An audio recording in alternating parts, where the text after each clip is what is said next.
नमस्कार मित्रों, हमारी चैनल पर आप सभी का स्वागत है। हमारी चैनल पर इस समय प्रेमचंद जी की कहानियाँ हम आपके लिए सेवा में लाए हैं।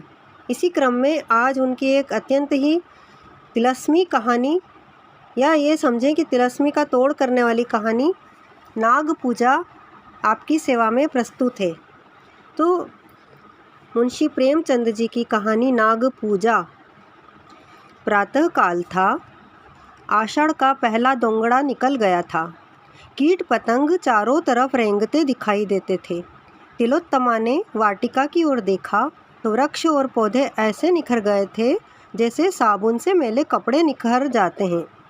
उन पर एक विचित्र आध्यात्मिक शोभा छाई हुई थी, मानो योगीवर आनंद में मग्न पड़े हों। चिड़ियों में असाधारण चंचलता थी। डाल डाल पात पात चहकती फिरती थी। तिलोत्तमा बाग में निकल आई। वह भी इन्हीं पक्षियों की भांति चंचल हो गई थी।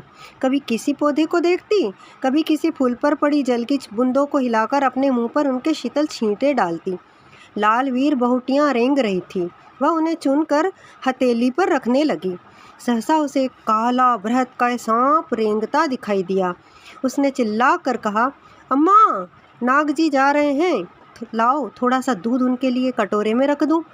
अम्मा ने कहा, जाने दो बेटी, हवा खाने निकले होंगे। तिलोत्तमा, गर्मियों में कहाँ चले जाते हैं, दिखाई नहीं देते। माँ, कहीं जाते नहीं बेटी, अपनी बाम्बी में पड़े रहते हैं। तिलोत्तमा, और कहीं नहीं जाते। माँ, बेटी हमारे देवता हैं और कहीं क्यों जाएंगे। तुम्हारे जन्म के साल से ये बराबर यहीं दिखाई देते हैं, किसी से नहीं बोलते। बच्चा पास से निकल जाए पर जरा भी नहीं ताकते। आज तक कोई चूहिया भी नहीं पकड़ी। तिलोत्तमा, तो खाते क्या होंगे। माँ, बेटी यह लोग हवा पर रहते हैं, इसी से इनकी आत्मा दिव्य हो जाती है। अपने पूर्व जन्म की बातें इन्हें याद रहती है, आने वाली बातों को भी जानते हैं। कोई बड़ा योगी जब अहंकार करने लगता है तो उसे दंड स्वरूप इस योनि में जन्म लेना पड़ता है। जब तक प्रायश्चित पूरा नहीं होता तब तक वह इस योनि में रहता है। कोई कोई तो 100-100, 200 वर्ष तक जीते रहते हैं। तिलोत्तमा, इनकी पूजा न करो तो क्या करें। माँ, बेटी कैसी बच्चों की सी बातें करती हो। नाराज जो हो जाएं तो सिर पर न जाने क्या विपत्ति आ पड़े।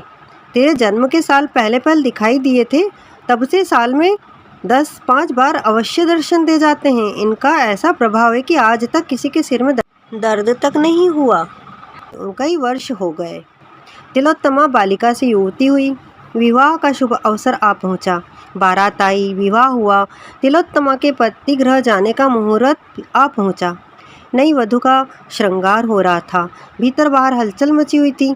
ऐसा जान पड़ता था कि भगदड़ पड़ी हुई है। तिलोत्तमा के हृदय में वियोग दुख की तरंगें उठ रही है।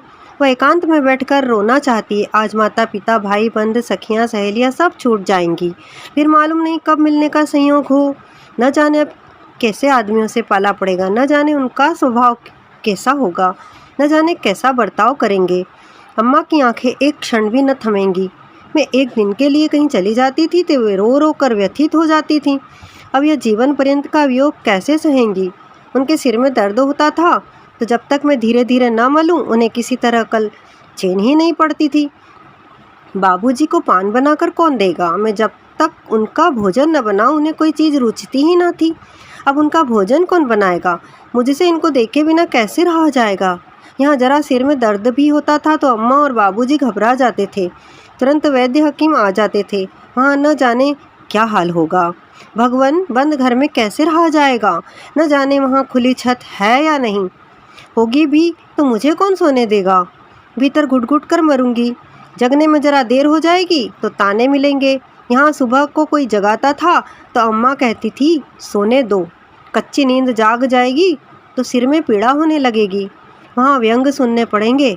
बहू आलसी है, दिन भर खाट पर पड़ी रहती है। वे पति तो बहुत सुशील मालूम होते हैं। हाँ, कुछ अभिमानी अवश्य है। कहीं उनका स्वभाव निठुर हुआ तो। सहसा उसकी माता ने आकर कहा, बेटी तुमसे एक बात कहने की याद न रही। वहाँ नाग पूजा अवश्य करती रहना।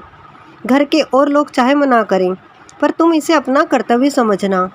अभी मेरी आंखें जरा जरा झपक गई थी। नाग बाबा ने स्वप्न में दर्शन दिए। तिलोत्तमा, अम्मा, मुझे भी उनके दर्शन हुए हैं, पर मुझे तो उन्होंने बड़ा विकराल रूप दिखाया, बड़ा भयंकर स्वप्न था। माँ, देखना तुम्हारे घर में कोई सांप न मारने पाए, यह मंत्र नित्य अपने पास रखना। तिलोत्तमा अभी कुछ जवाब न देने पाई थी कि अचानक बारात की ओर से रोने के शब्द सुनाई दिए। एक क्षण में हाहाकार मच गया। भयंकर शोक घटना हो गई। वर को सांप ने काट लिया। वह बहू को विदा कराने आ रहा था। पालकी में मसनद के नीचे एक काला सांप छिपा हुआ था। वर ज्यों ही पालकी में बैठा, सांप ने काट लिया। चारों ओर कोहराम मच गया। तिलोत्तमा पर तो मानो वज्रपात हो गया। उसकी माँ सिर पीट पीट कर रोने लगी। उसके पिता बाबू जगदीश चंद्र मूर्छित होकर गिर पड़े। हृदय रोग से तो पहले ही ग्रस्त थे। झाड़ फूंक करने वाले आए, डॉक्टर बुलाए गए, पर विष घातक था। जरा देर में वर के होंठ नीले पड़ गए, नख काले हो गए, मूर्छा आने लगी। देखते देखते शरीर ठंडा पड़ गया। देखते देखते शरीर ठंडा पड़ गया। इधर उषा की लालिमा ने प्रकृति को आलोकित किया, उधर टिमटिमाता हुआ दीपक बुझ गया।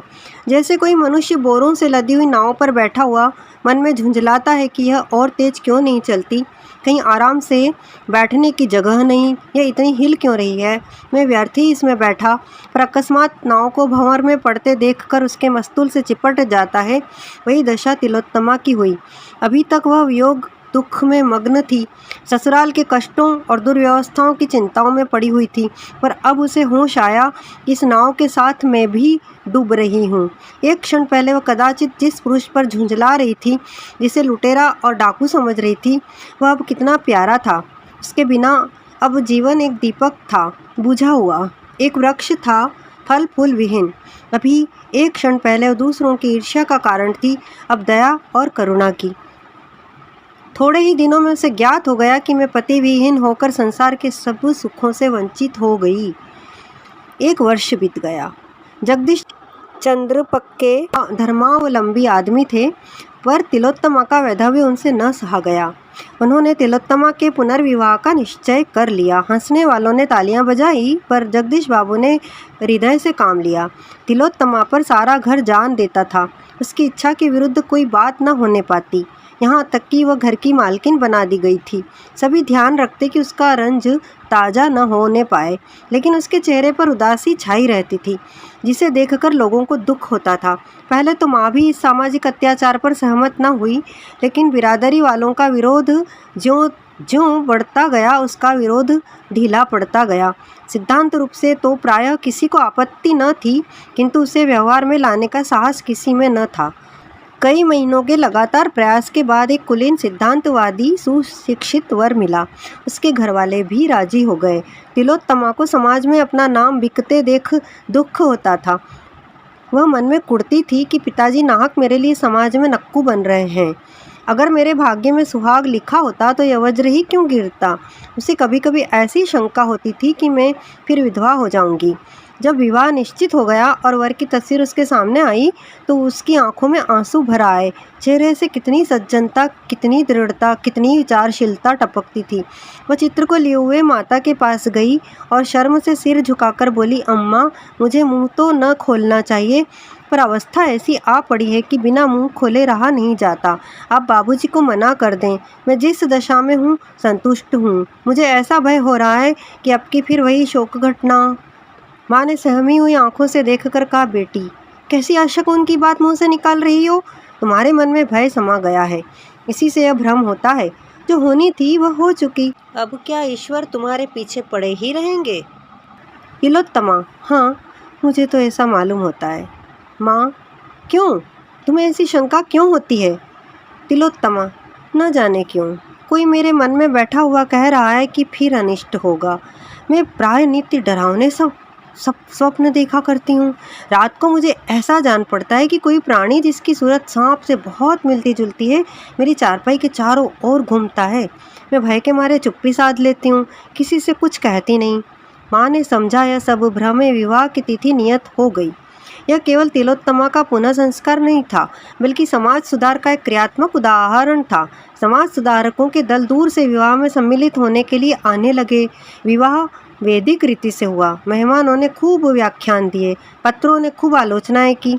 बाबू जगदीश चंद्र के नैतिक साहस की सराहना होने लगी। तीसरे दिन बहू के विदा होने का मुहूर्त था। जनवासे में यथासाध्य रक्षा के सभी साधनों से काम लिया गया था। बिजली की रोशनी से सारा जनवासा दिन सा हो गया था। भूमि पर रेंगती हुई चींटी भी दिखाई देती थी।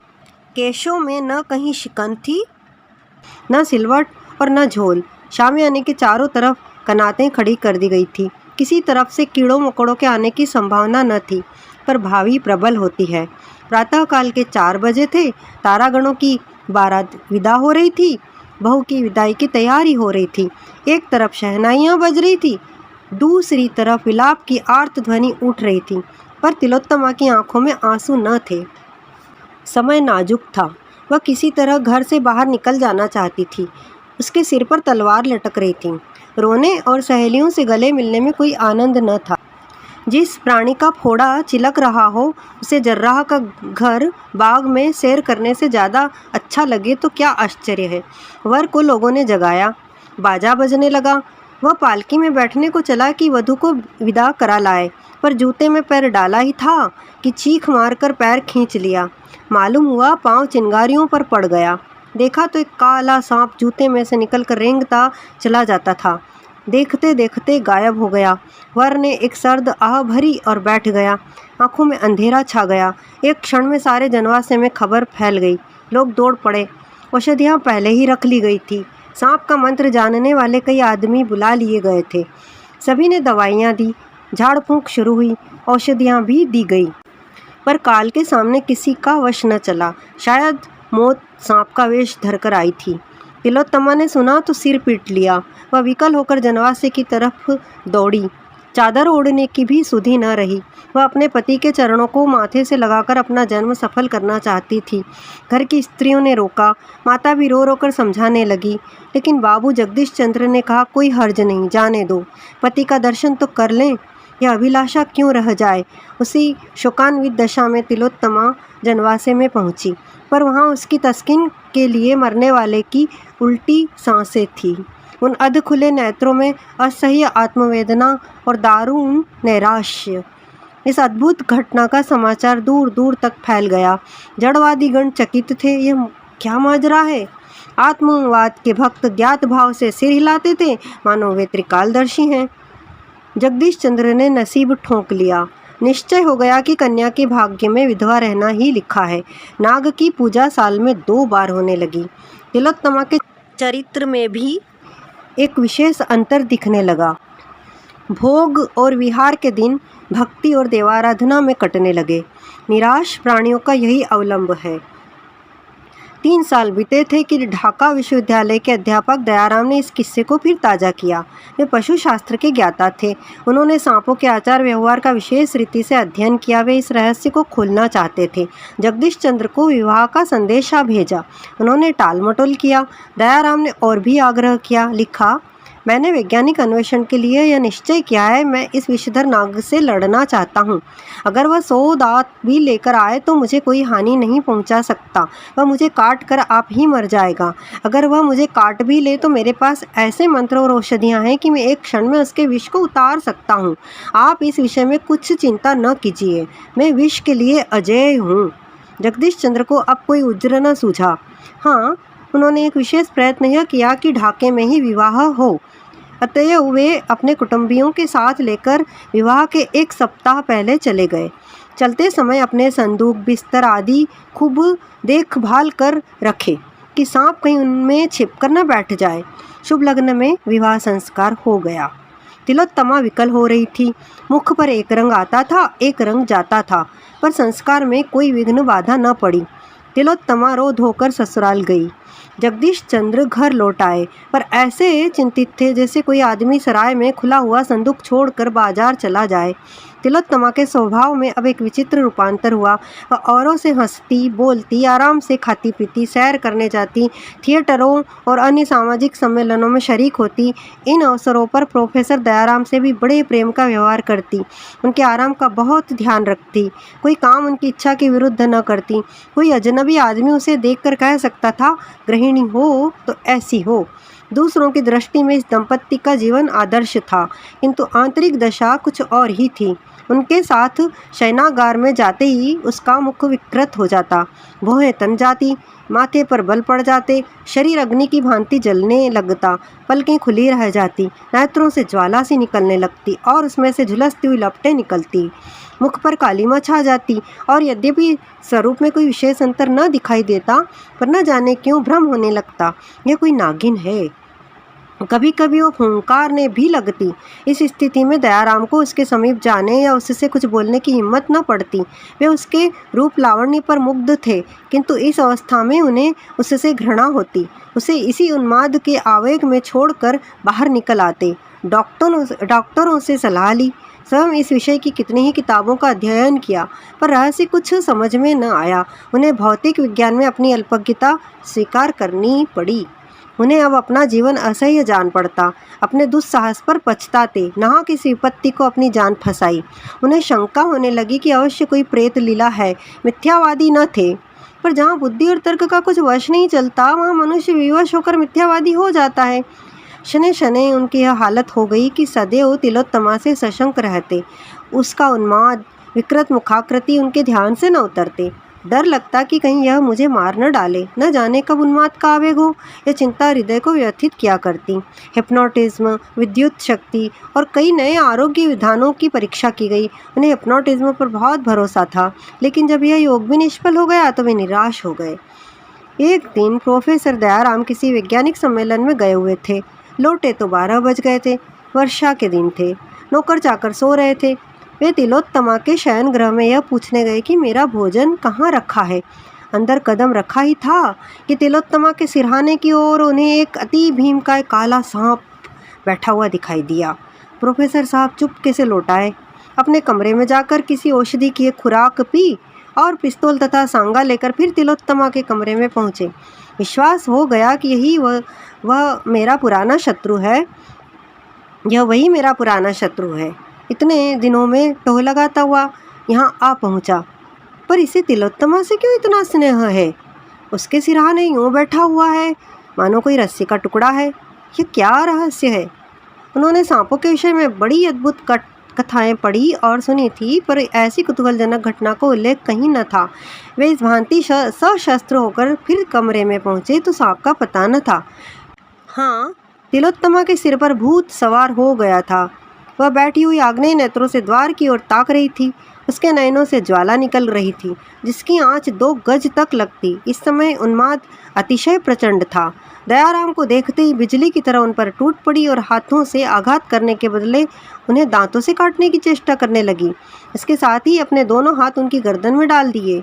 दयाराम ने बहुतेरा चाहा, एड़ी चोटी तक का जोर लगाया कि अपना गला छुड़ा ले, लेकिन तिलोत्तमा का बाहुपाश प्रति क्षण सांप की केड़ली की भांति कठोर एवं संकुचित होता जाता था। उधर यह संदेह था कि इसने मुझे काटा तो कदाचित इसे जान से हाथ धोना पड़े। उन्होंने अभी जो औषधि पी थी वह सर्प विष से अधिक घातक थी। इस दशा में उन्हें शोकमय विचार उत्पन्न हुआ, यह भी कोई जीवन है कि दंपत्ति का उत्तरदायित्व तो सब सिर पर सवार, पर उसका सुख नाम का नहीं। उल्टे रात दिन जान का खटका। यह क्या माया है? वह सांप कोई प्रेत तो नहीं है जो इसके सिर आकर यह दशा करता है। कहते हैं ऐसी अवस्था में रोगी पर जो चोट की जाती है वह प्रेत पर ही पड़ती है। नीची जातियों में तो इसके उदाहरण भी देखे हैं। वे इसी हैस बैस में पड़े हुए थे कि उनका दम घुटने लगा। तिलोत्तमा के हाथ रस्सी के फंदों की भांति इधर गर्दन को कस रहे थे। वे दीन असहाय भाव से इधर उधर ताकने लगे। क्यों कर जान बचे? कोई उपाय न सूझ पड़ता था। सांस लेना दुस्तर हो गया। देह शिथिल पड़ गई। पैर थरथराने लगे। सहसा तिलोत्तमा ने उनके बाहों की ओर मुख बढ़ाया। दयाराम कांप उठे। मृत्यु आंखों के सामने नाचने लगी। मन में कहा, यह इस समय मेरी स्त्री नहीं, विषैली भयंकर नागिन है। इसके विष से जान बचनी मुश्किल है। अपनी औषधि पर जो भरोसा था वो जाता रहा। चूहा उन्मत्त दशा में काट लेता है तो जान के लाले पड़ जाते हैं। भगवान, कितना विकराल स्वरूप है। प्रत्यक्ष नागिन मालूम हो रही है। अब उल्टी पड़े या सीधी, इस दशा का अंत करना ही पड़ेगा। उन्हें ऐसा जान पड़ा कि अब गिरा ही चाहता हूँ। तिलोत्तमा बार बार सांपों की भांति फूंकार मार कर जीभ निकाले हुए उनकी और झपटती थी। एकाएक वो बड़े कर्कश स्वर से बोली, मूर्ख, तेरा इतना साहस कि तू इस सुंदरी से प्रेमालिंगन करे। यह कहकर वो बड़े वेग से काटने को दौड़ी। दयाराम का धैर्य जाता रहा। उन्होंने दाहिना हाथ सीधा किया और तिलोत्तमा की छाती पर पिस्तौल चला दिया। तिलोत्तमा पर कुछ असर न हुआ। उसकी बाहें और कड़ी हो गई, आंखों से चिंगारियां निकलने लगी। दयाराम ने दूसरी गोली दाग दी। यह चोट पूरी पड़ी। तिलोत्तमा का बाहुबंधन ढीला पड़ गया। एक क्षण में उसके हाथ नीचे को लटक गए, सिर झुक गया और वह भूमि पर गिर पड़ी। तब वह दृश्य देखने में आया जिसका उदाहरण कदाचित अलिफ लैला और चंद्रकांता में भी न मिले। वहीं पलंग के पास जमीन पर एक काला दीर्घकाय सर्प पड़ा तड़प रहा था। उसकी छाती और मुख से खून की धारा बह रही थी। दयाराम को अपनी आंखों पर विश्वास न आता था। यह कैसी अद्भुत प्रेत लीला थी। समस्या क्या है, किससे पूछूं? इस तिलस्म को तोड़ने का प्रयत्न करना मेरे जीवन का एक कर्तव्य हो गया। उन्होंने सांगे से सांप की देह में एक कोंचा मारा और फिर वे उसे लटकाए हुए आंगन में लाए। बिल्कुल बेदम हो गया था। उन्होंने उसे अपने कमरे में ले जाकर एक खाली संदूक में बंद कर दिया। उसमें भूसा भरवाकर बरामदे में लटकाना चाहते थे। इतना बड़ा गेहूँवन सांप किसी ने नहीं देखा होगा। तब वे तिलोत्तमा के पास गए। डर के मारे कमरे में कदम रखने की हिम्मत न पड़ती थी। हाँ, इस विचार से कुछ तस्कीन होती थी कि सर्प प्रेत मर गया है तो उसकी जान बच गई होगी। इस आशा और भय की दशा में वे अंदर गए तो तिलोत्तमा आईने के सामने खड़ी केश संवार रही थी। दयाराम को मानो चारों पदार्थ मिल गए। तिलोत्तमा का मुख कमल खिला हुआ था। उन्होंने कभी उसे इतना प्रफुल्लित न देखा था। उन्हें देखते ही वह उनकी ओर प्रेम से चली और बोली, आज रात इतनी रात तक कहाँ रहे? दयाराम प्रेमोन्मत्त होकर बोले, एक जलसे में चला गया था। तुम्हारी तबीयत कैसी है? कहीं दर्द नहीं है? तिलोत्तमा ने उनको आश्चर्य से देखकर पूछा, तुम्हें कैसे मालूम हुआ? मेरी छाती में ऐसा दर्द हो रहा है जैसे चिलक पड़ गई हो। दोस्तों, आपको यह कहानी कैसी लगी? मुंशी प्रेमचंद जी ने अपनी सभी कहानियों में अंधविश्वासों और रूढ़ियों पर प्रहार किया है। इस कहानी के माध्यम से भी उन्होंने यह अलख जगाने की कोशिश की है कि हम या हमारी मान्यता विश्वास तक तो सीमित रहे, यह तो ठीक है, किंतु यदि यह अंधविश्वास बन जाए तो कहीं ऐसा ना हो कि हम देवता की जगह प्रेत को ही पूजा करते रहें और हमारे जीवन में केवल दुख ही दुख रह जाए। आपने इस कहानी को इतने ध्यान से सुना, इसके लिए आपका बहुत बहुत धन्यवाद। यदि आपको कहानी अच्छी लगे तो आप प्लीज़ इस वीडियो को लाइक कीजिए, शेयर कीजिए एवं सब्सक्राइब कीजिए तथा बेल आइकन का बटन प्रेस कर दीजिए, जिससे कि आने वाली सभी वीडियो की सबसे पहले आपको नोटिफिकेशन मिल सके। धन्यवाद।